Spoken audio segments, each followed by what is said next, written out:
디바이드 레벨만 무작정 올리면서 하이 폴리곤 상태, 즉 폴리곤 밀도가 높은 상태에서 작업을 하시다 보면 효율적으로 폴리곤 밀도가 분배되지 않아서 용량이 무거운 상태의 모델링이 될 수가 있어요. 그래서 폴리곤을 쉽게 효율적으로 재구성해 줄 수 있는 기능을 G-리메셔라고 보시면 됩니다. G-리메셔를 하게 되면 폴리프레임, 이 폴리곤의 흐름이 모델의 형태에 따라서 재구성이 되게 됩니다.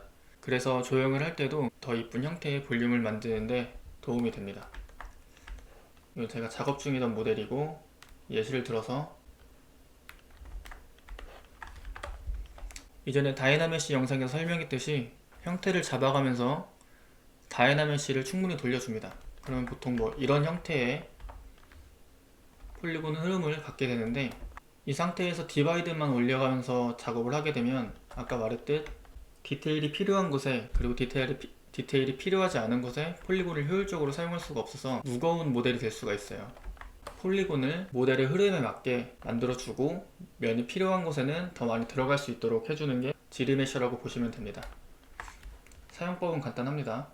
예를 들기 위해서 따로 모델을 뺄게요. 이렇게 빼고, 자, 이 모델을 살짝 매끈하게 만들어 준 다음에 이게 하이 폴리곤이라고 가정을 해보겠습니다. 하이 폴리곤 모델, 이게 원본이고 이제 복사본 하나 만들어서 이거를 G리메셔를 돌려줄 거예요.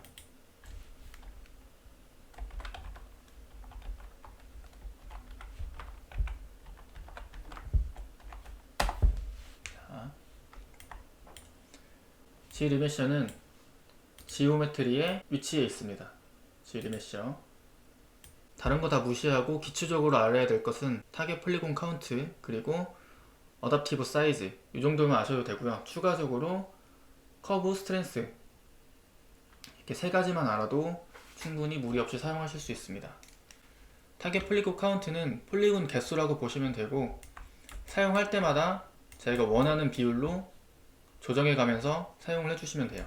자, 먼저 지금 이런 형태죠. 그리고 G리메셔를 하게 되면 디바이드가 다 사라집니다. 그러면서 로우 풀 형태가 돼요. 자, 먼저 5로 세팅이 되어 있으니까 5로 사용을 해보겠습니다. 보통은 더 낮은 수치로 사용하게 되는데 비교를 하기 위해서 먼저 5로 먼저 돌려보고요. G리메셔는 대칭 상태에서 해주는 게 좋아요. 그래야지 폴리곤 흐름도 대칭으로 이쁘게 형성이 됩니다. 자, G리메셔 버튼을 누르면 상단에 G리메셔가 실행되고 있다고 이렇게 게이지가 쭉쭉쭉쭉 나가게 되죠. 실행 도중에 멈추고 싶으면 ESC 키를 누르면 됩니다. 자, 돌아갔죠. 솔로로 기능 한번 볼게요. 기본적으로 흐름이 모델에 맞게 돌아가게 되는데 이렇게 이쁘게 돌아간 것 같진 않아요. 지금 형태는. 귀는 좀 맞게 돌아갔죠. 폴리곤 흐름이. 이것을 해결하는 방법은 잠시 후에 알려드리도록 하겠습니다. 잠시 후에 알려드릴 거고요. 지금은 폴리곤 개수 한번 확인해 볼게요. 이건 모델에 따라서 폴리곤 카운트는 항상 변하게 되는데, 지금은 이 모델 같은 경우에는 타겟 폴리곤 카운트를 5로 했을 때 액티브 포인트가 12,400개 정도로 됐네요. 자, 다시 한번 돌려보겠습니다. 이번에는 반으로 줄여서 2.5개 G리메셔. 보통 이 G리메셔 돌리기 전 상태가 이 액티브 포인트가 무거울수록 G리메셔가 좀 오래 걸려요. 이번에는 6,600개 정도로 됐죠. 비교해보면 좀 별 차이 없는 것 같아도 왼쪽에 있는 거는 타겟 폴리곤 카운트 5로 했을 때 폴리곤 사이즈가 더 작죠. 오른쪽보다 왼쪽이 조금 더 작은 걸 확인할 수가 있어요. 그러니까 밀도라고 보시면 됩니다. 이번에는 더 작게 1로 해볼까요? 1? 0.5로 하자. 1 말고 0.5로. 훨씬 더 줄어들었고 그만큼 디테일도 더 무너졌죠. 폴리곤 밀도가 줄어드는 만큼 디테일 부분은 더 깨졌다고 볼 수가 있어요. 아까는 흐름이 원하는 대로 안 따라가는데 보통은 형태대로 흐름이 좀 잘 흘러져 있어갖고 폴리곤 흐름이 형태대로 어느 정도는 나와요. 근데 만약에 방금처럼 내가 내가 원하는 폴리곤 흐름이 나오지 않았다 했을 때는 G 리메셔 가이드 브러쉬를 사용해 주시면 됩니다. B, G, R G 리메셔 가이드 브러쉬. 그 다음에 흐름을 제가 그려주는 거예요. 원하는 대로. 저 같은 경우는 보통 이렇게 가운데 대칭을 만들고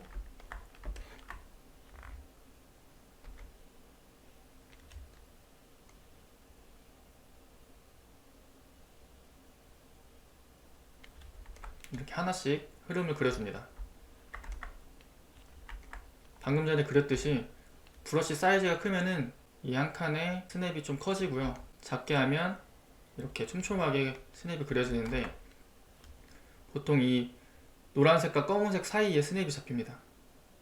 이런 식으로 가운데서 시작해도 스냅이 이쪽에 있지 않기 때문에 더 가까운 쪽으로 붙게 되죠. 이걸 염두에 두시고 그리면 되겠습니다.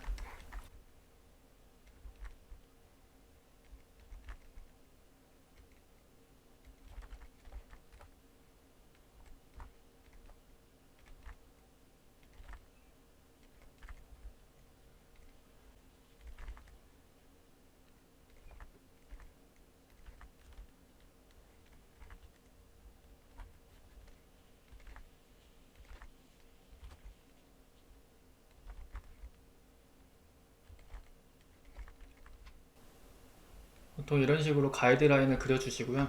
이것도 마찬가지로 대칭으로 그리면 한쪽만 그려졌을 때 반대쪽도 그려지게 되죠. 자, 이렇게 하시고 커브 스트렝스는 이 가이드라인을 얼마만큼 따라가느냐에 대한 수치예요. 보통 뭐 좀 작게 하든 크게 하든 이 라인을 따라서 그려지긴 하는데 수치가 높을수록 더 가이드라인을 따라가게 됩니다. 기본값으로 놓고 지르메셔를 돌려주게 되면 지금은 폴리곤 카운트 양이 너무 적어갖고 이거를 제가 워낙에 한 3 정도로 놓고 지르메셔를 다시 실행시켜 주겠습니다. 네. 자, 아까보다 훨씬 더 라인이 이쁘게 나왔죠. 입술 라인, 코 라인, 눈 라인, 턱 이런 부분들.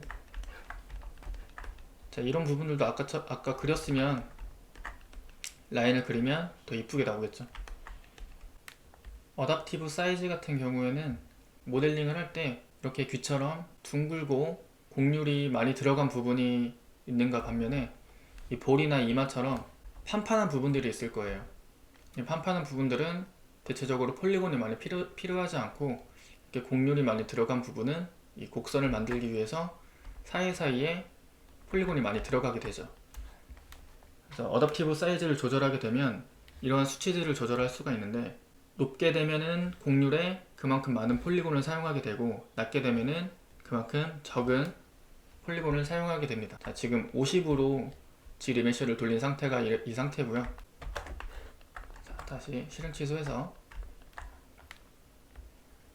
어댑티브 사이즈를 더 높이겠습니다. 90까지 높이고 G 리메셔를 돌리게 되면 자, 모든 수치가 같은데 이렇게 곡선이 많이 들어간 부분들의 폴리곤 양이 많이 늘어난 걸 볼 수가 있어요. 이마 같은 부분에는 거의 비슷하게 들어갔는데 볼이나 이마 같은 부분, 뭐 코나 눈 주변, 귀 이런 부분 같은 경우에는 곡률이 더 많기 때문에 폴리곤이 더 많이 사용된 걸 볼 수가 있습니다. 그래서 기본적으로 사용하실 때는 타겟 폴리곤 카운트나 어댑티브 사이즈 이 두 수치만 적절하게 조합을 하셔갖고 G 리메셔를 사용해 주시면 될 것 같습니다.